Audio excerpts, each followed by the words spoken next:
தளபதியோட அறிவுரைப்படி இன்னைக்கு நடைபெற்று வருகிறது. இந்த நிகழ்ச்சியிலே சிறப்புரை நல்குவதற்காக தலைமையிலிருந்து நமக்கு அனுப்பி வைக்கப்பட்டுள்ள அண்ணன் தலைமை கழக பேச்சாளர் அண்ணன் கான்ஸ்டன்டைன் ரவீந்திரன் அவர்களே மற்றும் இந்த நிகழ்ச்சிக்கு முன்னிலை வைக்கக்கூடிய நம்முடைய மாநகர செயலர் ஆனந்த் சிறனாட்சி அவர்களே, மாநகர மேயர் ஜெகன் பெரியசாமி அவர்களே மற்றும் பகுதி கழக செயலாளர் திரு ஜெயக்குமார் அவர்களே, நிர்மல்ராஜ் அவர்களே, சுரேஷ்குமார் அவர்களே, மேகநாதன் அவர்களே, ராமகிருஷ்ணன் அவர்களே, தம்பி ரவீந்திரன் அவர்களே மற்றும் மேடையில் வீட்டிற்கக்கூடிய நம்முடைய மாவட்ட கழக துணை செயலாளர்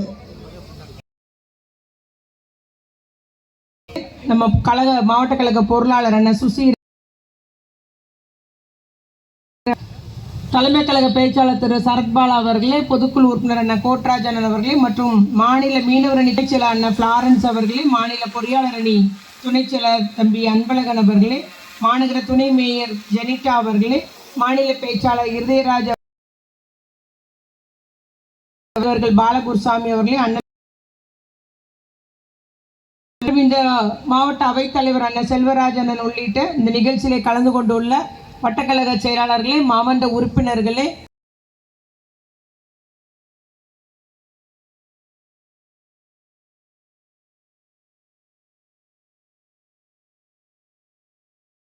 வச்சிருக்கோம். ஆனா நுழைவுத்தேர்வுன்னு சொல்லிட்டு உனக்கு எப்படி படிக்க முடியாது, குலத்தொழிலுக்கு போங்கன்னு சொல்றது அந்த புதிய கல்விக் கொள்கை. அதனாலதான் தமிழ்நாடு எதுக்குது, ஏத்துக்கவே மாட்டோன்றதை உறுதியா நம்முடைய முதலமைச்சர் சொல்லிட்டார். உங்களுடைய கொள்கையில இங்க கொண்டு வராதீங்க, நாங்க உயர்கல்வியில எங்கேயோ இருக்கோம், எங்க மக்கள் எல்லாருக்கும் எல்லாம் கிடைக்கணும், எல்லா மக்களும் வளரணும், எல்லா மக்களும் கல்வியில முன்னேறணும், அதுதான் நம்மளுடைய முதலமைச்சருடைய தாரக மந்திரம், அவருடைய கொள்கை. அதுபடி இன்னைக்கு எல்லா பகுதியும் முன்னேறிடுது. அதனால புதிய கல்விக் கொள்கை நாங்க எதுக்குறோம். ஒன்றிய அரசு என்ன சொல்லுது, மோடி அரசு புதிய கல்விக் கொள்கை நீ ஏற்றுக்கொள்ளுன்னு சொல்றாங்க, முடியாதுன்றோம். பணம் உனக்கு கொடுக்க முடியாதுன்னு சொல்றாங்க. 2800 கோடி ரூபாய் கல்விக்கான நிதி ஒதுக்கல இந்த அரசு, மோடி அரசு, பாஜக அரசு.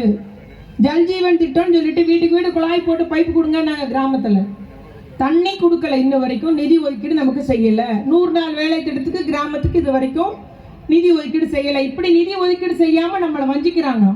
அவங்க காலடியில் போய் உழணுமா. எங்களுடைய தலைவர் சொன்னார், தமிழ்நாடு தலைகுனியாது, நான் ஒரு நாள் தலைகுனிய மாட்டேன், நான் ஒரு நாள் விட்டு தர மாட்டேன், இதுதான் எங்கள் கொள்கை, எங்கள் திராவிட மாடல் ஆட்சி, எல்லாருக்கும் எல்லாம் கிடைக்கணும், நீங்க சொல்ற எதையும் ஏத்துக்க மாட்டேன். எங்களுடைய தலைவர் அவர்கள் நெஞ்சுறுத்தி எழுத்து நின்றுட்டு இருக்கா. நீ என்ன செஞ்சாலும் பரவாயில்ல, எவ்வளவு இடைஞ்சல் கொடுத்தாலும் பரவாயில்ல, என்ன ஈடி வருமா, இன்கம் டாக்ஸ் வருமா, என்ன பண்ணாலும் சரி, நான் தமிழ்நாடு வளர்ச்சி பெறணும், தமிழ் மொழியை நான் காத்திட வேண்டும், தமிழ் மொழியை வளர்ச்சியிட வேண்டும், எங்களுடைய தாய்மொழியாம் தமிழ் மொழியை நாங்கள் காத்துக்கொள்வோம் என்ற முறையிலே நம்முடைய முதலமைச்சர் உறுதியா இருக்கிறார். கவர்னர் ஒரு முறையில நமக்கு ஒரு இடைஞ்சல், தமிழ் தாய் வாழ்த்து பாடக்கூடாதுன்னு சொல்றாரு, தலைவர் அறிவிச்சாரு. தமிழ் தாய் வாழ்த்து தான் தமிழ்நாட்டு மாநில பாடல், இதுதான் பாடணும்னு உத்தரவு போட்டார். ஏங்க நம்ம ஒரு இனத்தை அழிக்கணும்னா மொழியை அழிக்கணும்னு சொல்லுவாங்க. ஆகவே நம்முடைய தமிழ் மொழி என்பதை இதுவரைக்கும் நம்ம திராவிட முன்னேற்ற கழகம், திராவிட இயக்கங்கள் பாதுகாத்து வர்றதுனால தான் இன்னைக்கு நம்ம எல்லாம் மொழியை பேசிட்டு இருக்கோம். எத்தனையோ பேர் ஹிந்தியை பேச ஆரம்பிச்ச மொழி எல்லாம் ஒழிஞ்சு போச்சு. ஆனால் நம்ம ஹிந்தி படிக்காதன்னு யாரையும் சொல்லலை, யாருனாலும் படிக்கலாம், அவங்க இஷ்டம், என்ன மொழினாலும் படிக்கலாம், ஜப்பான் மொழி படிக்கலாம், ஸ்பெயின் படிக்கலாம், என்ன பிரெஞ்சு படிக்கலாம், என்னன்னாலும் படிக்கலாம். ஆனால் ஹிந்தி மட்டும்தான் இருக்குன்றதை நான் ஏற்றுக்க மாட்டேன். எங்கள் மக்களுக்கெல்லாம் தெரியணும், தமிழும் இருக்கணும், ஆங்கிலமும் இருக்கணும், வேறு எந்த மொழியும் யாருனாலும் கற்றுக்கலாம், அதுக்கு நாங்கள் தடை போடலை என்பது தான் இந்த திராவிட முன்னேற்ற கழக கொள்கை. அதே போல் நம்முடைய ஜாதி மத வேறுபாடு கிடையாது, மத உணர்வை மதிக்கிறது திராவிட முன்னேற்ற கழகம். எங்கள் தலைவர் சொல்றது, மத உணர்வை நான் மதிக்கிறேன், ஆனால் மத வெறி கொள்ளக்கூடாது, சண்டை போடாதீங்க, நம்ம மத்தியில் நாம் எல்லாம் தமிழராக ஒன்றிணைவு என்பதுதான் நம்முடைய முதலமைச்சர் நமக்கு சொல்றது. அதுபோல எடப்பாடி அவர்களும் பாவம், அவர் பத்தி என்ன சொல்றது, அவர் பாவம் ஒன்றும் இல்லாமல் இருக்கார், என்ன செய்யணும் தெரியாம எதையோ புலம்பிட்டு இருக்கிறார். சட்டசபையில சொல்றாரு, பெண்களுடைய உயர்கல்வி 48% என்று நிதியமைச்சர் பேசுறாரு. அவர் சொல்றாரு, ஏங்க 54% உயர்கல்வியில வளர்ச்சி தமிழ் ஏற்பாடு பண்ணியிருக்கிறோம் என்பதை நான் இங்கு கூறிக்கொள்ள விரும்புகிறேன். இது தூத்துக்குடி தொகுதிக்கு மட்டும். கிராமத்துல போனீங்கன்னா கலைஞர் கனவு இல்லம் 3 லட்சம் மதிப்பீட்டில் கிட்டத்தட்ட 2 லட்சம் பேருக்கு நமக்கு இதுவரைக்கும் தமிழ்நாடு அளவில் வீடு கட்டி கொடுத்துருக்குறோம். வீட்டு மனை இல்லாதவர்களுக்கு வீட்டு மனை வழங்கப்படுகிறது. கிராமத்தில் மாற்றுத்திறனாளி பிள்ளைங்களுக்கு அவ்வளோ உதவி பண்ணி கொடுக்குறோம். மாற்றுத்திறனாளி பிள்ளைகளுக்கு இன்னைக்கு பட்டா வழங்கப்படுகிறது. அவங்க ஸ்கூட்டருக்கெல்லாம் எண்ணிக்கை கிடையாது, அதுக்கெல்லாம் ஒரு லிமிட் கிடையாது. எத்தனை பேர் விண்ணப்பம் பண்ணிருக்காங்களோ அத்தனை பேருக்கு கொடுக்கணும். அதுபோல் நம்முடைய கடந்த வார இசேவை மையத்தில் பதிஞ்சு பண்ணி வச்சுருந்த முதியோர், விதவை மற்றும் மாற்றுத்திறனாளி அத்துணை பேருக்கு இன்னைக்கு மாதாந்திர உதவித்தொகை கொடுத்தாச்சு. 1500 ரூபா ஆடல் அன்றைக்கி உங்களுடன் ஸ்டாலின் சிறப்பு திட்டத்தில் எல்லாத்துக்கும் கொடுத்தாச்சு. அதுபோல் இன்னும் விடுபட்ட ஒரு சிலர் மகளிர் உரிமை தொகை வாங்காமல் இருக்கிறீங்க. அதுக்கும் இப்போ மேல்முறையீடு பண்ண சொல்லியிருக்காரு.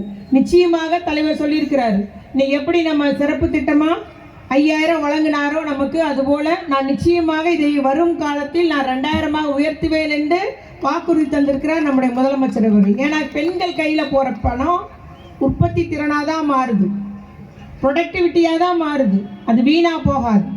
அதே போல் அந்த எண்ணிக்கை நிறைய பேருக்கு தகுதியுள்ள பெண்கள் கிடைக்காம இருக்கு, அந்த எண்ணிக்கையை நான் அதிகரிப்பேன் என்றும் நம்முடைய முதலமைச்சர் அவர்கள் கூறியுள்ளார்கள். இவ்வாறு திட்டங்களின் ஒரு டிக்ஷனரியாக தமிழ்நாடு திகழ்கிறது என்பதை நான் இங்கு கூறிக்கொள்ள விரும்புகிறேன்.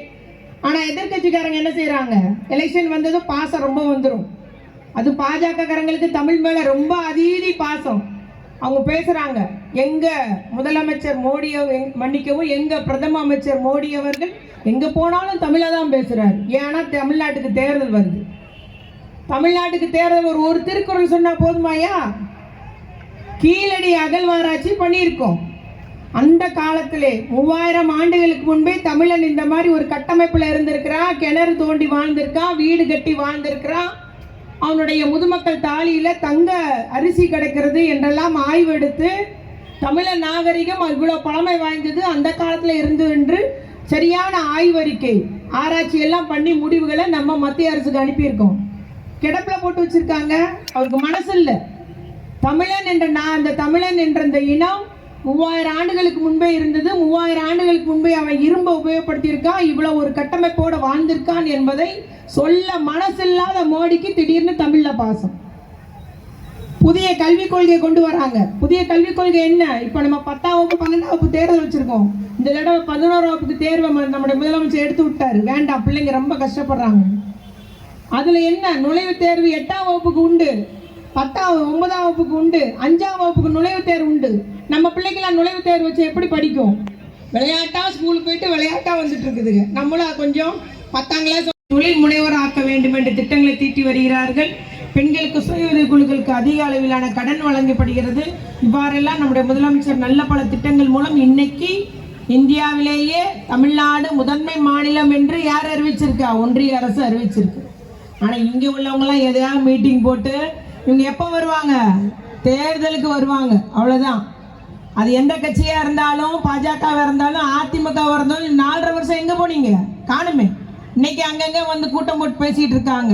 நீங்கள் சூரியனை உங்கள் கையால் ஒன்று மறைக்க முடியாது, அதனால் அவங்கள பற்றி நம்ம பேச வேண்டியதே இல்லை. நானும் இருக்கேன்னு காமிக்கிறதுக்கு என்னத்தையோ பேசிகிட்டு இருக்காங்க. மற்றபடி அவங்க பேசுகிறதுல எதுவுமே உண்மை கிடையாது என்பதை நான் உறுதியாக கூறிக்கொள்ள விரும்புகிறேன். இன்றைக்கி நம்ம 2021லேருந்து 4.5 வருஷமாக தூத்துக்குடி எடுத்து எண்ணி பாருங்க. சாலை வசதிகள், பூங்காக்கள், மழைநீர் வடிகால்கள், கடந்த 2020ஆம் ஆண்டு வெள்ளத்தில் பாதிக்கப்பட்ட பிரைன் நகராக இருக்கட்டும், அம்பேத்கர் நகராக இருக்கட்டும், இப்போ எப்படி இருக்குது? ஆகவே நகரில் எங்கெல்லாம் தண்ணி கட்டுற இடங்கள் எல்லாமே சரி செய்யப்பட்டிருக்குது. இன்னும் புறநகர் ஒரு 3 வார்டு 4 வார்டு சரி செய்ய வேண்டி இருக்குது. அதையும் செய்வோம். அதுக்கும் நம்முடைய முதலமைச்சர் நிதி ஒதுக்கீடு செய்வார். கிட்டத்தட்ட 784 கோடி ரூபாய் நிதி ஒதுக்கீடு செய்து சாலைகள், பேவர் பிளாக் சாலைகள், நம்முடைய பூங்காக்கள், விளையாட்டு மைதானங்கள், அதுபோல் நமக்கு நகர்நல மையங்கள், பள்ளி கட்டிடங்கள், சமூக நீதி விடுதி கட்டிடங்கள், 13 நகர்நல மையம், மருத்துவ மையங்கள் நமக்கு தொடங்கப்பட்டிருக்கு. ஈஸியாக பக்கத்தில் போய் காய்ச்சல்லாம் நீங்கள் ட்ரீட்மெண்ட் எடுத்துக்கிறீங்க. ஆங்காங்கே ரேஷன் கடைகள் பிரித்து கொடுத்துருக்குறோம். 210 டிரான்ஸ்ஃபார்மர்கள் நம்ம தொகுதியில் மட்டும் அமைக்கப்பட்டிருக்கு. 210 நமக்கு கரண்ட்டு போயிட்டு வருது, குறைந்த அழுத்தத்தில் இருக்குன்னு சொன்னீங்க. இன்றைக்கி 210 டிரான்ஸ்ஃபார்மர்கள் நம்முடைய தொகுதியிலே அமைக்கப்பட்டிருக்கு. அதே போல் மீன்பிடி துறைமுகம் தூர்வாரப்பட்டுள்ளது. மீன்பிடி துறைமுக விரிவாக்கத்திற்கு கடந்த வாரத்திலே 140 கோடி ரூபாய் நம்முடைய முதலமைச்சர் ஒதுக்கீடு செஞ்சுருக்கிறாங்க. ஏன்னா அவங்களுக்கு படகு, அந்த விசைப்படகு நிறுத்துறதுக்கு இடம் இல்லைன்னாங்க. இன்னைக்கு மீன்பிடி துறைமுகம் விரிவாக்கப்படுகிறது. திரேஸ்வரம் கடற்கரை மேம்பாடு செய்யப்பட்டுள்ளது. அதே போல் நம்முடைய அண்ணா காலனியாக இருந்தாலும் சரி, விவேகானந்தா காலனியாக இருந்தாலும் சரி, அங்கெல்லாம் படகு அணைந்தளம் அமைக்கப்பட்டிருக்கு. அதே போல் ஏலங்கூடங்கள் அமைக்கப்பட்டிருக்கு. இவ்வாறு நம்முடைய பகுதியில் அத்துணை வளர்ச்சி பணிகள் நடைபெற்றிருக்குது என்பதை நான் இங்கு உறுதியோடு கூறிக்கொள்ள விரும்புகிறேன். எந்த ஆட்சியிலும் இப்படி நடந்தது கிடையாது. நம்முடைய முதலமைச்சர் தளபதியார் ஆட்சியிலே இன்னைக்கு தூத்துக்குடி ஒரு வளர்ச்சி பெற்ற நகரமாக இருக்கிறது. அத்துணை அடிப்படை கட்டமைப்பு வசதிகள் செய்து கொடுக்கப்பட்டிருக்குது. மழைநீர் உள்ள வராதபடி அத்தனை நீர்வரத்து கால்வாய்களும் தூர்வாரப்பட்டிருக்குது. அது முள்ளக்காடா இருந்தாலும் சரி, அத்திமரப்பட்டி டு முள்ளக்காடா இருந்தாலும் சரி, நமக்கு அந்த செங்குளத்திலிருந்து நமக்கு பக்கல்வட வர காலா இருந்தாலும் சரி, எல்லா நீர்வரத்து கால்வாய்களும் தூர்வாரப்பட்டு மழைநீர் வந்து ஏகமா மக்கள் குடியிருப்புகளை போகாதபடி முறையே அந்த கால்வாயில கடல்